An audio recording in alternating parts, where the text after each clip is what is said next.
Hi guys, welcome back to the channel. Happy Friday. I hope that you guys all had a great week. Zara and I did, and I think that it really shows in this video. As I chop up this alfalfa, I'll explain this new format that I'm trying out for this video. So this time, rather than going session by session, I organized this video by tasks so that you guys can watch the whole progression back to back. It makes it easier to see the progress. Let me know if you guys like it split up this way or if you'd rather see it session by session. Okay, so after a few days of chopping up millions of pieces of alfalfa, I got smart and bought this pre-chopped alfalfa. It wasn't too much more expensive than a normal bale of alfalfa, and it saved me 43 million years. Totally worth it. All right, let's get to the video. We started this week's training right where we left off. This video is from last Friday afternoon. She was doing so well with working consecutive days, so I decided to try not to break the streak and work with her every single day, even if it was just for one mini session. I'm starting this video off with working with this rope. If you want to skip ahead to a certain section, there are timestamps in the description box. This rope is lightweight and I'm using it to mimic a halter, but there's no way that she could get caught in it, so it is a safe tool to start with. It also doesn't have any hardware, so it's quiet. I start with this and then move to the halter and attempt similar tasks. Okay, I am going to walk you guys through step by step what I'm doing here, but keep in mind this is not a tutorial, I am just explaining what I am doing. If you want to learn this method, buy the books and check out the other video, learn from the pros. Okay, so here what I am doing is just getting her used to the rope touching her ears. On the left side, she is definitely more wary of me or anything in that left eye, so we're working through that. The next step was to get her used to this rope kind of just flip-flopping anywhere, just like a halter would, and getting her used to it going over her eyes, over her nose, and kind of flopping off of her face, just in case that happens with the halter, which it will. Now I'm getting her used to having it touching her ears and even going over her ear a little bit there, and she did pretty well. Of course, you'll see her progress as we get through this video. There we go. That was the first time that I ever put it over her ear, and that felt kind of triumphant. I am giving her the bridge sound, which is 5, 4, 3, 2, 1 D, like right there. This is sped up, but I am rewarding her for letting it stay on her face versus having it come off and her getting used to pulling her head away quickly after the haltering. Part of the haltering process includes you reaching underneath her face with a rope, and I connect to the chin strap, so I'm just getting her used to having a rope touch her chin. And then here we are back to working behind the ears. Here she has the rope behind both ears, which was pretty good. This is her first time having that done.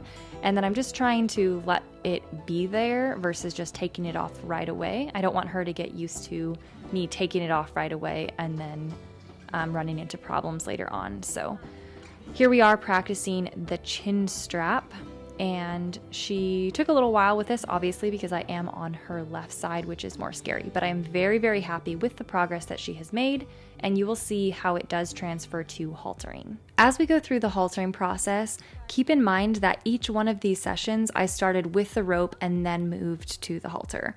Our sessions aren't perfect by any means. You'll see her spook and walk away at times, but she's still making progress, and I am actually learning a ton about how to not let her go over thresholds. Okay, here we are working with this. I am doing the countdown, and she's supposed to be holding it, but of course she pulled away too soon, so I stopped counting immediately, and she realized she had to go do it again to get the reward, and so she did. Okay, here I hold up the halter, and she targets my arm. And I had a conversation with her about this. It's like, Zara, you know better.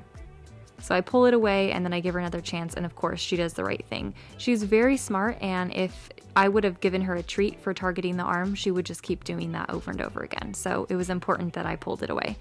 Okay, here we're working with getting the halter over her eye. And that was on the right side, which is her better side. And then we're gonna do it next on both of them, and look at her, what a good horse. You can tell she's not super thrilled, but she's not pulling away. You can see that I push her over threshold in this next clip, and she walks away. So I am learning a lot about how to not push her over thresholds. It is easy to get really excited and just push and keep going, rather than realizing where the horse is at. But they're such good teachers. She just walks away and I have to learn my lesson. Okay, so she comes back thankfully, and I do a quick little target bridge just to win her trust back, and then she jumps right back in where we left off. So I am just putting my hand through the halter and touching the top of her pole just to get her used to me touching her ears. She really does not like this right here. I was actually thinking she was probably going to walk away because I might be pushing her a little bit too much over thresholds. And the cool thing about videoing yourself is you see all the mistakes that you made. Thankfully, she doesn't walk away, but I would not have been surprised if she did. Another part of the haltering process that we have to work through is me getting my hand underneath her jaw to pull the chin strap through so that I can buckle it. So here I am just practicing putting my hand underneath her jawline, and the part that's scary is you kind of disappear for a second and then your hand pops up in the other eye on the right side. So that's something that we were working through. And then now we are working on getting her ear through the halter.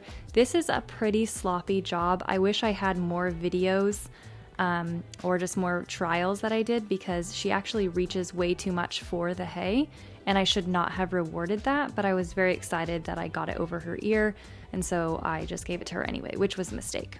Okay, here we are trying it again, but this time I'm getting it over her left ear, which is technically her bad side.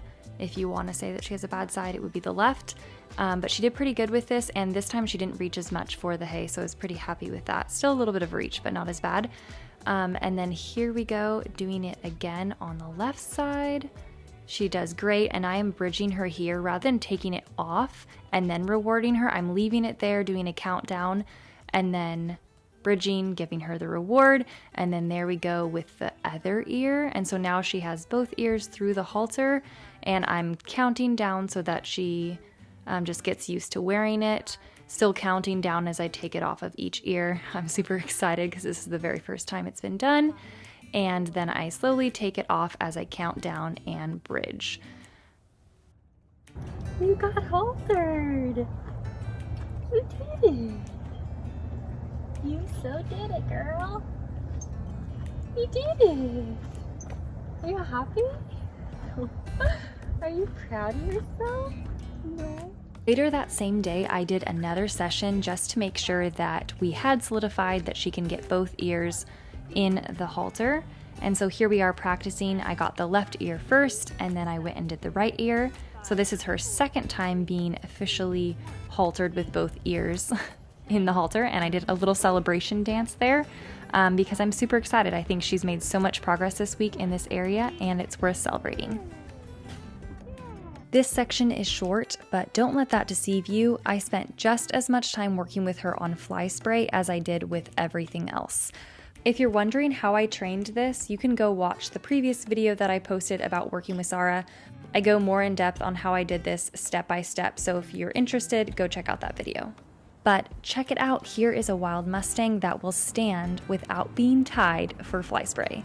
That's pretty impressive if you ask me. Yay!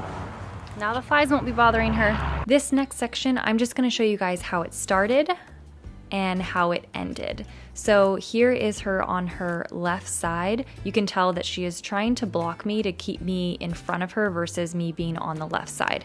So we spent the entire week working on getting past that. So here she is letting me groom her with a new brush halfway down her body. This is her good side. She looks pretty good on that side. And then here is her bad side. And I can do the same amount on her bad side now as I can on her good side. So that is huge. I also taught her to target a cone. This was actually really fun. This is not in the training method that I'm using, but I thought it would be helpful with teaching her to lower her head for haltering. At first, I focused on having her target it with me saying target, but then I named the cone cone and started using that as the cue. It's crazy how fast she picked it up. Just to make sure that she actually learned that, I switched back and forth between her targeting my hand and the cone, and it turns out she really had learned it. I had a question about session lengths and how much time I am spending total a week training. So far, each week has been different, but this week I worked with her for about 8 hours total. I try to keep the sessions less than 20 minutes and then give her a break and then do another short session. I come out here a few times a day to work with her so that it's not too much all at once. I found that a bunch of mini sessions work better for both of us. As always, thank you guys so much for watching. If you like this video, please give it a thumbs up and make sure you're subscribed so that you don't miss another video. I'll see you all in the next one.